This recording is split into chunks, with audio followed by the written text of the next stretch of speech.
Prior to the arrival of the Arab and European invaders, the political systems in Africa were largely modeled around what is referred to as a chieftaincy political system, and political entities were mostly organized in the form of clans and empires.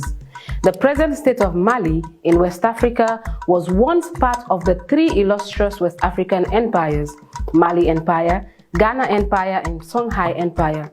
All these empires at several instances administered the lucrative trans-Saharan trade in gold, salt, and other precious commodities at the time. All these empires were characterized by strong leadership. The history of the present state of Mali and that of the former Mali Empire are intertwined. Mali as an empire was one of the greatest in the world at some period of time. But how come such a great empire with huge world influence ended up at the stage where it is right now? Well, this video will give us a very insightful history of Mali chronologically.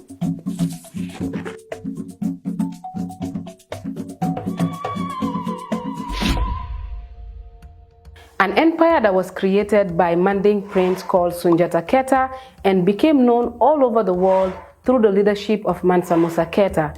Mali later fell under the control of the French, but eventually liberated by a Pan-Africanist called Modibo Keita during the struggle for independence. Like many anti-colonial rule, Keita was overthrown by General Traoré through help from the outside. Since then, Mali has experienced a series of coups, and most recently is the overthrow of President Ibrahima Keita. How it all started. Mali Empire arose in the 13th century from the upper Niger River and expanded rapidly to include present-day Gambia, Senegal, Guinea-Conakry, and Bissau, southern Mauritania, Burkina Faso, and Ivory Coast. The empire was founded in 1235 AD by a Manding prince Soundiata Keita, also known as the Lion King. As the king of Manding, Soundiata did a great work in unifying all the small kingdoms into one big empire and defended the empire from many foreign aggressions, especially those coming from North Africa. However, it was during the reign of Mansa Musa Keita that Mali was known all over the world when news of its abundant riches reached far and beyond. Mansa Musa, a nephew of Soundiata Keita, ruled Mali from 1312 to 1337.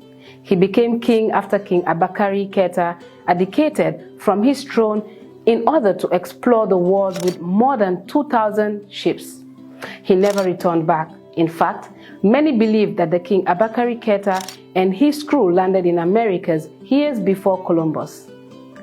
Like most Malinke rulers, Mansa Musa was a Muslim, and during his reign, Musa made one of the most famous journeys in history by traveling with more than 60,000 entourage to Mecca. The Mali Empire was at the time known to be a center of both trade and education. It is in this empire that the first ever known human rights charters, the Mende Charter, also known as the Kurukan Fuga, was written.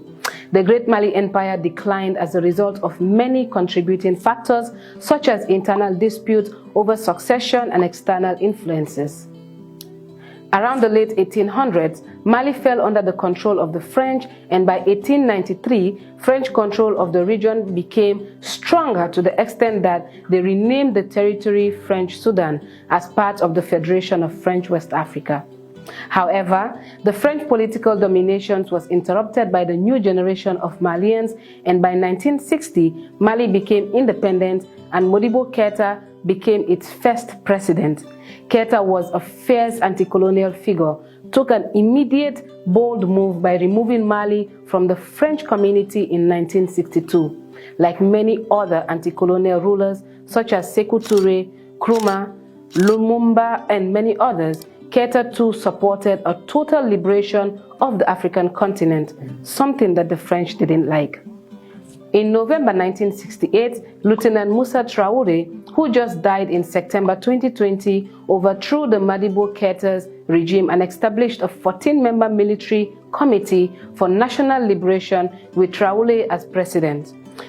Traoré ruled Mali from 1968 to March 1991, until he was forcefully removed through public demonstrations against his regime. Similar to the current political situation in Mali, the 1991 public unrest prompted Colonel Amadou Toumani Touré to overthrow the government and arrested the president. Toumani formed a civilian-led transitional committee for the salvation of the people. The committee ushered a referendum and election in 1992, but Colonel Touré did not run in the presidential election. Toumani Touré did the noble thing by handing over power to Alpha Omar Konaré, who won the 1992 presidential election. Konaré appointed Touré to the rank of general, but 10 years later, after leaving the army, Touré contested for presidency and won in 2002. He got re-elected again in 2007, but his supposed to be final term in office was interrupted by a military coup that forced him into exile. It was then when now disposed President Ibrahim Boubacar Keïta was elected in 2013 presidential election and was re-elected in 2017 until he was disposed. Let's talk about Mali-France relationship. This is despite the fact that it is endowed with bauxite, copper, diamonds, gold, gypsum, iron ore, kaolin, limestone, lithium, magnesium, phosphates, salt, silver, uranium and zinc, and ample hydropower. France, by its side, Mali remains heavily dependent on foreign aid. Mali is still faced with Islamic military insurgents, and France, who has made it their God-given responsibility to fight terrorism in the region, has established several military bases in Mali. However, the French military intervention has raised various questions. In Mali, French investments in the mining sector are huge, not to mention the French companies that worked in various fields either inside Mali and neighboring states. Mali is one of the biggest gold producers in Africa after South Africa, and is highly criticized for ripping off Mali's resources with the aid of corrupt politicians to the detriment of its impoverished population.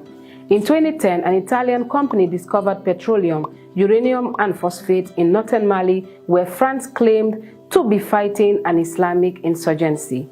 This latest discovery, according to the analyst, is behind French attempts to find a place for herself on the African coast.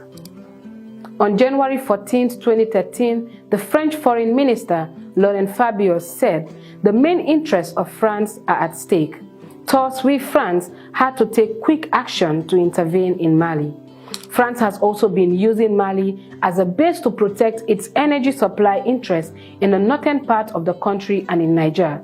International energy estimations indicate that the North Mali Desert and east of Niger occupy the third rank as of processing the uranium reserves worldwide, and France has been without compunction shocking it off.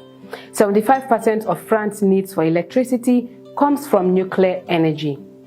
Independent Africa has a long-standing history of coups.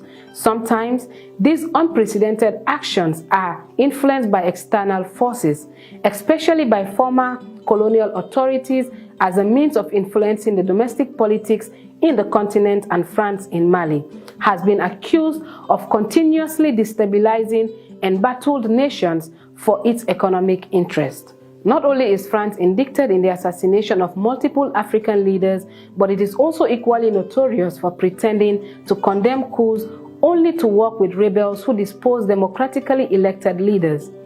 This has recently anonymously fueled anti-France sentiments across the continent, with many asking, why can France not leave Africa?